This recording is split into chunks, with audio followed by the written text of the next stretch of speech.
Good morning, everyone, and thank you for choosing Market Briefing, market analysis, and financial news.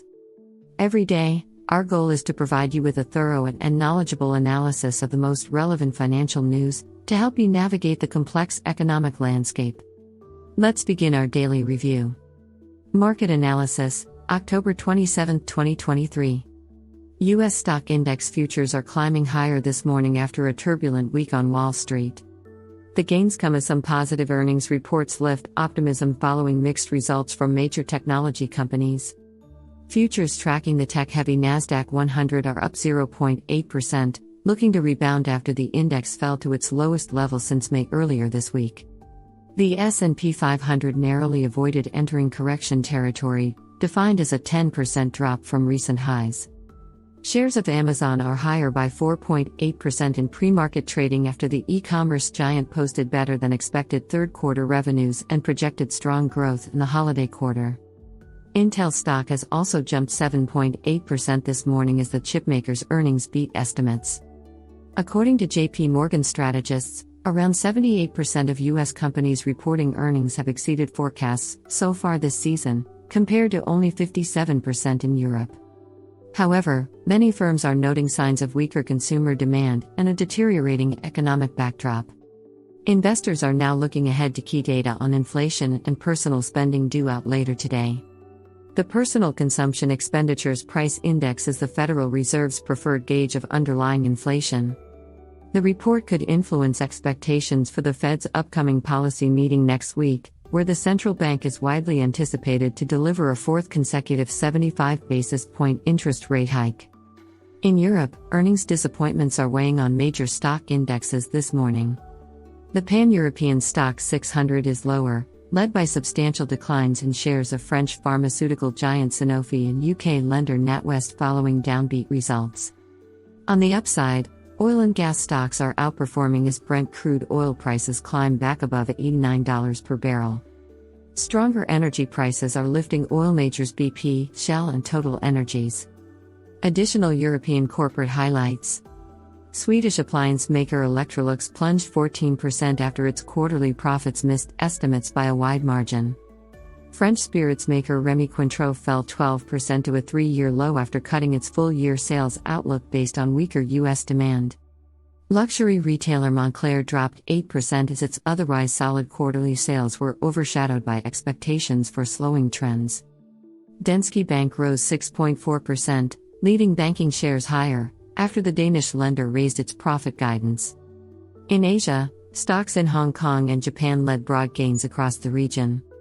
Chinese equities also edged higher following data showing a slight easing in industrial profits growth.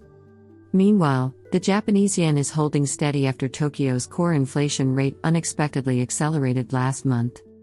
Japan's finance minister reiterated concerns over sharp yen depreciation. Geopolitical tensions remain elevated after Israel conducted retaliatory strikes in Gaza and Syria overnight. The actions came in response to recent attacks by Palestinian militants. U.S. Treasury yields are ticking higher this morning, along with the U.S. dollar. Fed rate hike odds for next week's meeting remain elevated around 75%. As we wrap up a volatile week on Wall Street, investors appear cautiously optimistic heading into the final trading day. While economic uncertainty persists, upbeat earnings from mega-cap tech giants could set the stage for gains today.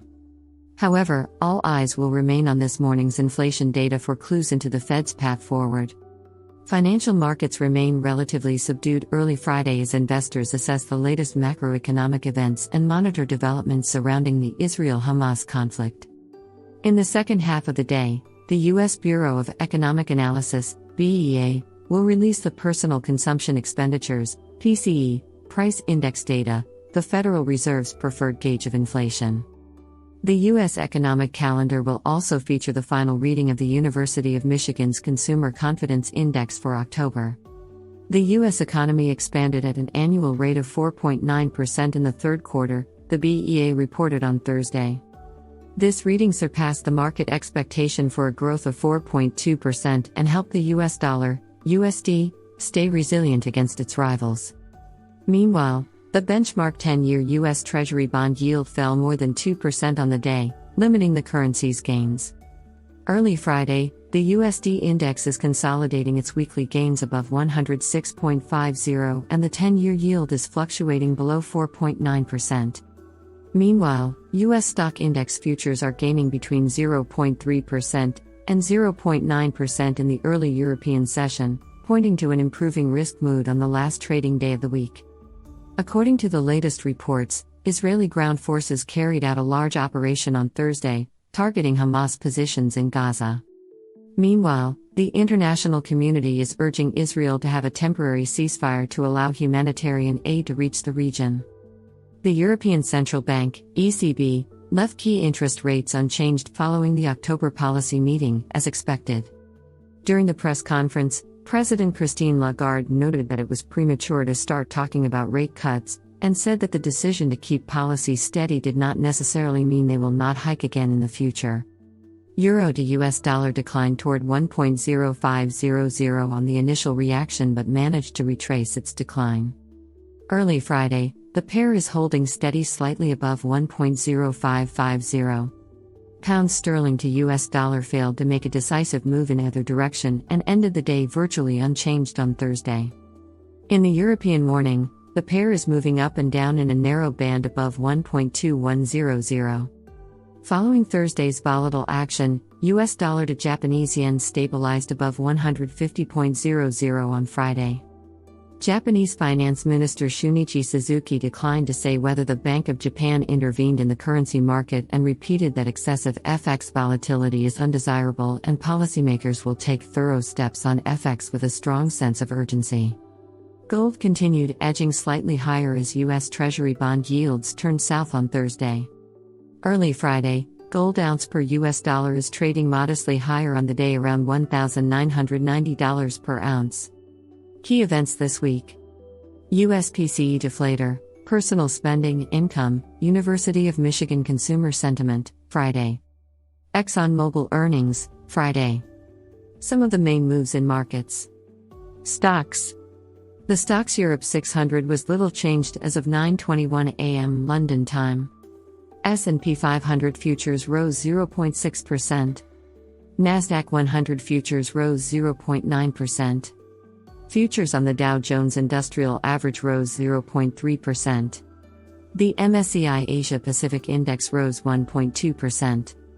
The MSCI Emerging Markets Index rose 1%. Currencies. The Bloomberg Dollar Spot Index was little changed.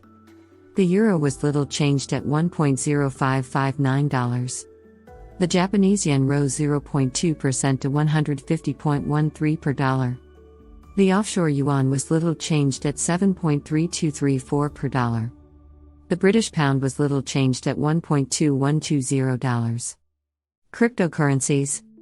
Bitcoin fell 0.5% to $34,033.32.